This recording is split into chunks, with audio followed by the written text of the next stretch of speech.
Hi friends, ఇది చూడంగానే మీరు ఏమనుకున్నారు? చాలా కాన్ఫిడెన్స్‌తో సున్నుండలు అనుకున్నారు కదా! కానీ కాదు. ఇదేంటి, ఎలా తయారు చేసుకోవాలో నేను చెప్తాను. ఫస్ట్ దీనివల్ల యూజెస్ ఏంటి, బెనిఫిట్స్ ఏంటనేది చూద్దాం. ఎవరైతే పీసీఓడి ఇష్యూస్తో, హార్మోనల్ ఇంబ్యాలెన్స్తో బాధపడుతున్నారో వాళ్ళకి ఇది దివ్యౌషధం అని చెప్పుకోవాలి.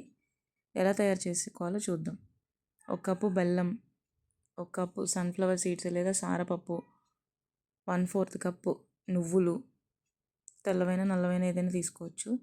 ఇదేమో ఒక కప్పు ఫ్లాక్ సీడ్స్, అవిసె గింజలు, పంకిన్ సీడ్స్, గుమ్మడి గింజలు రెండు కలిపి నేను డ్రై రోస్ట్ చేసి పొడి చేసి పెట్టుకున్నాను. అదొక కప్పు తీసుకోవాలి. తర్వాత 1 బై 1 ఒకటి డ్రై రోస్ట్ చేసుకోవాలి. ఫస్ట్ సన్ఫ్లవర్ సీడ్స్, ఆ తర్వాత నువ్వులు,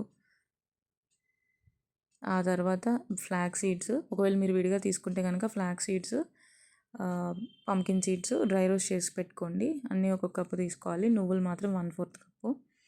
ఇవన్నీ తీసుకొని మంచిగా డ్రై రోస్ట్ చేసేసి కొంతసేపు చల్లారి పెట్టేసుకోవాలి.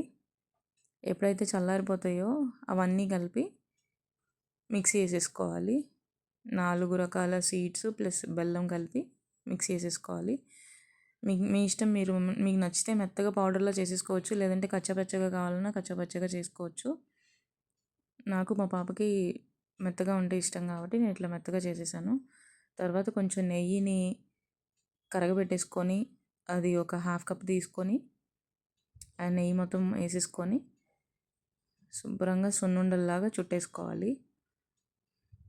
చిన్నపిల్లలకి పెట్టినా కూడా ఎంతో బలం అండి. మొత్తం అన్ని సీడ్స్ కాబట్టి ఎదిగే పిల్లలకు కూడా ఎంతో మంచిది. ఆడపిల్లలకి మరీ ముఖ్యంగా మంచిది. ఇట్లా మొత్తం సున్నుండలా చుట్టేసుకోవాలి. డ్రై సీడ్స్తో చేసిన సున్నుండలలాగా చేసిన డ్రై సీడ్స్ లడ్డు అండి ఇది. ఎదిగే పిల్లలకి, పీసీఓడి ఇష్యూస్ ఉన్న వాళ్ళకి ఎంతో బాగా ఉపయోగపడుతుంది. నేను నా పర్సనల్గా ట్రై చేసి చెప్తున్నాను, మీరు కూడా ట్రై చేయండి. టేస్ట్ అయితే సూపర్గా ఉంటుంది.